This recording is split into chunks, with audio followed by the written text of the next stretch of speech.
இருப்பதை ஏன் மறைத்து வைத்தாய் ஆண்டவா,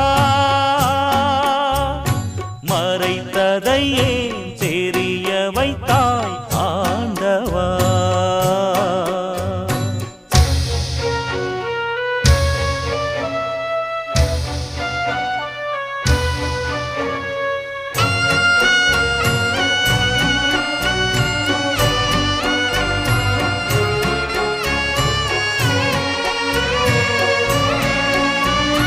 அன்னை